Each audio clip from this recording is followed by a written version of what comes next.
Hey guys, Artosis here, bringing you some more of the Korea-China Invitational League. Mihu, the best non-Korean player, such a strong Chinese Terran, has finally put himself on the board, winning that last game against Calm, our Korean Zerg pro gamer. A very convincing win from Mihu. Kind of interesting how convincing these wins are going on both sides. When someone gets a lead, they are able to hold on and really punish. We're now getting into Nemesis as map number 5. Really hoping that Mihu can build upon this momentum. Nemesis, definitely a doable map for Terran vs. Zerg. It's like a strange map. I think Zerg is very strong in the very early game here, and then gets weaker the longer the game goes. It does not have that many expansions. It does not have that much gas on the map, which is what is so critical for Zerg players. So right now, this looks like, oh yes, a forward 8 racks here from Mihu. So he's going to be putting some pressure on. This is not like an all-in or anything like that. He is going to be going for a bit of a rush and putting that pressure on. Well, we'll see what he is able to pull off with it. Like, is he going to be able to get a bunker up? Is he going to be able to force a bunch of drone kills?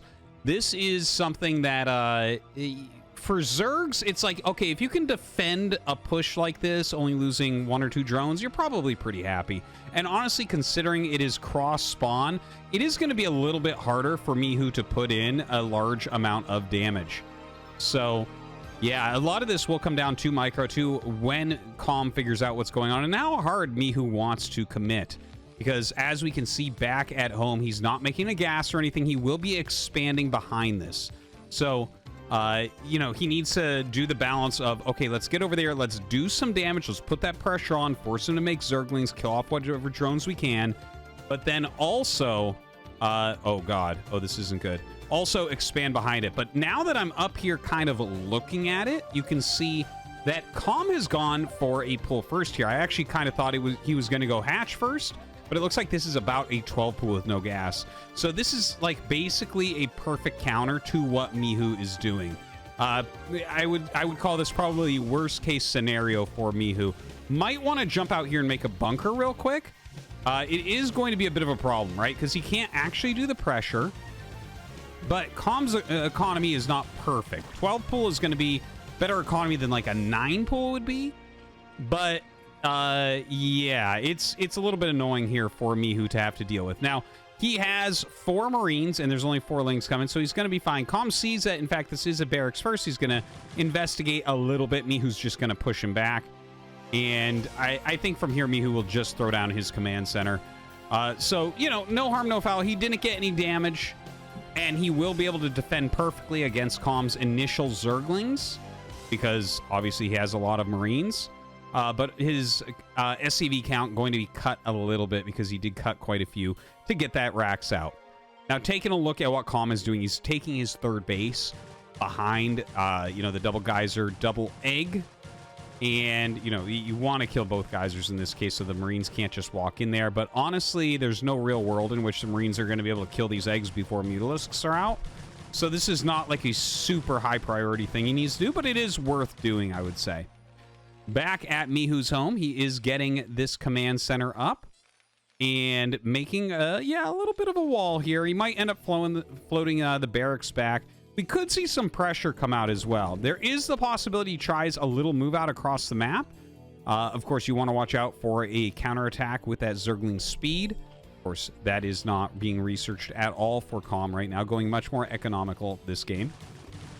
He has taken out 1 geyser, by the way, and working on that second. The Marines actually walking over in this direction.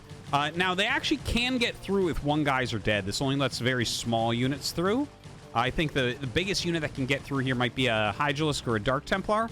But yeah, Marines absolutely would fit if he goes through there. But instead, going towards the natural, with double sunken on the way, of course, a small group of Marines like this, unable to do anything. If they had a couple medics with them, excuse me, very easy to break through, but as is, looks like he's just going to take about 40 damage there and back up. Now, a couple of Marines just kind of cleaning out a Ling that looks like it had run through there, kind of missed that. It looks like he ran by the bunker. And the second Rax is coming up, as well as the Academy. So it was Academy into the second barracks. So, yeah, pretty standard follow-up happening right now for Mihu. You know, he's just getting into, like, the normal play. I think it's a great way to follow up. And, in fact, he gets home with all the Marines. So you're going to be pretty happy about that overall. Kind of a weird opener that we've had this game, to be honest. Not really what I was expecting on either side. A factory and an engineering bay coming up at the same time. So that is a very, very, very fast factory.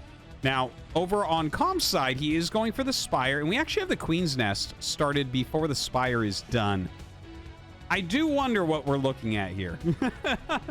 This is not something that I was expecting whatsoever. The fact that he's getting a Queen's Nest this quickly, like literally he's going to be starting Hive and Spire around a very, or Hive and Mutas around a very similar time, right? So that's just not a common thing. Even for Guardian rushes, that is a little bit too quick. So not entirely sure what the strategy will be with a Hive this, like, if there was an evolution chamber, I would definitely say that this is going to be some sort of crazy Zerg variation, but without even that there, the only guess I can really hazard would be this should be a Guardian all-in. Now, that being said, the speed of the starports is insanely fast. It's one of the quickest factories without being a mech build or a 1-1-1 that you can really see in this matchup from Mihu. So, yeah, we're in some really, truly weird territory at this point. By the way, an SCV sneaks through, sees that the Queen's Nest is already done. Obviously, he knew about that base being on the side. That's like such a common situation, and, you know, getting a little bit of scouting intel, very, very good there. Now, let's see. This Hive is about 3/4 the way done. As that finishes, we should see the Greater Spire start. And there it is, Hydralisk Speed. So, yeah, that's exactly what it's going to be. It's going to be a Guardian all-in. Now, Mihu, can you actually defend against this? We don't see an armory. I think we're going to see a science facility go up. Instead, it looks like he should be going towards a lot of science vessels. But science vessels are going to be a little bit too slow, I think, to stop this. There it is. The Greater Spire has been started. The one thing he does have to watch out for, make sure that out of this hatchery, no Hydralisks get produced. This should be just Mutas and Overlords, since the Hydras won't be able to rally out. Now, in the meantime, the Muta's getting a little bit of harassment here. Getting a few SCVs. In fact, that SCV count dropping below the drone count that we have. Oh my god, double dropship? Really wasn't expecting that one. That doesn't even... That's wild. That, guys, I haven't seen anything like this in 15 years or so. There used to be some quick dropship plays that people would try against Zerg, maybe back in 2007, 2008. But honestly, those have been gone forever. If these get spotted, the game ends. That's it. The Mutas will just kill this. These aren't going to do any damage. But if you look at the minimap, you know, we have all this vision. Mihu's flying around the edge. He may get an unload like right around here without, you know, Com having any idea. And if that's the case, he's going to be able to get on top of this hatchery, kill off all the drones, and he's going to Port Wraith now. Oh my god. This is insanity. Now, he's also getting an add-on for the factory. A Wraith tank is a real thing. That's how people used to guard against Guardians sometimes. I don't want to get into it too much, but we'll see if that's going to be the case. That would be insane if that's what he goes for.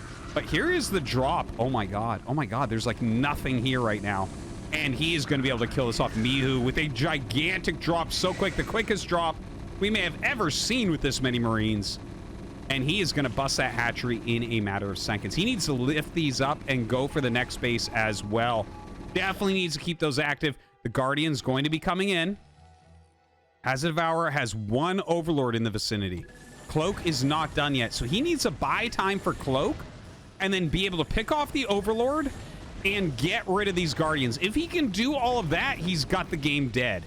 Like, it is completely his at this point. Now, picks up with the double medevac. Oh, is he going to come back and reinforce his army? Not a bad play. Maybe he feels like he can't win a base trade from here.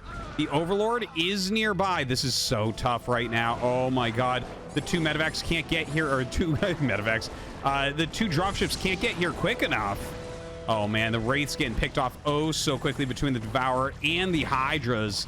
This game is going to be decided in a matter of seconds, I think. These two dropships coming in really should be the end of it.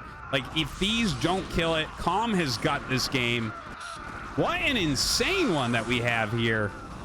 And yeah, that looks like it's going to be it. Calm is going to be able to take down Mihu. Mihu with such a strange strat here. GG. All right, so getting right in here to game number 6. We are on Vermeer with some pretty standard openers. A walled base here for Mihu, likely going for a quick expansion.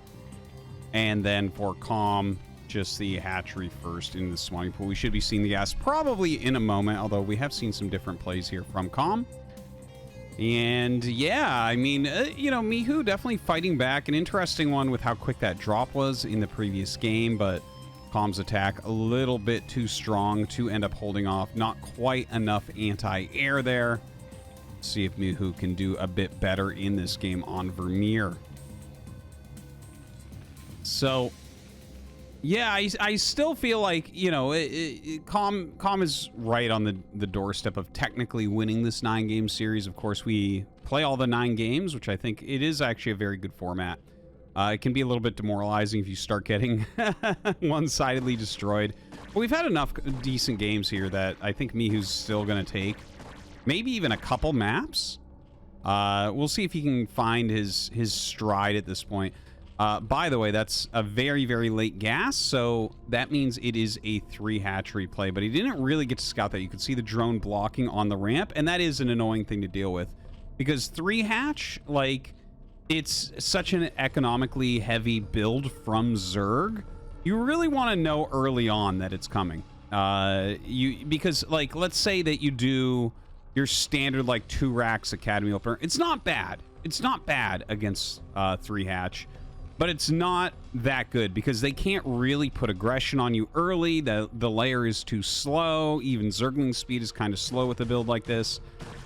So you move out and they just kind of are like, yeah, I have way more drones than normal. Throw down a couple Sunkens and you don't really get any damage done. And then they just start to overwhelm you a little bit really with the Mutilings. So it can be really difficult to play against. Mihu is going for a 2 racks Academy rush. You can see the Academy being built right here in that corner. Few Marines out kind of roaming the map. You know, I feel like this is a sign of a very good Terran, is you know when you can roam with a small amount of Marines, like 4 Marines. Because if you actually do that incorrectly, you lose the game. If you lose, like, your first 4 Marines, there's almost no chance of coming back. They can just kind of, like, pour on the pressure with Lings, and you can never get out. It's really, really bad. But some good pressure coming out. And look at this. Look at that.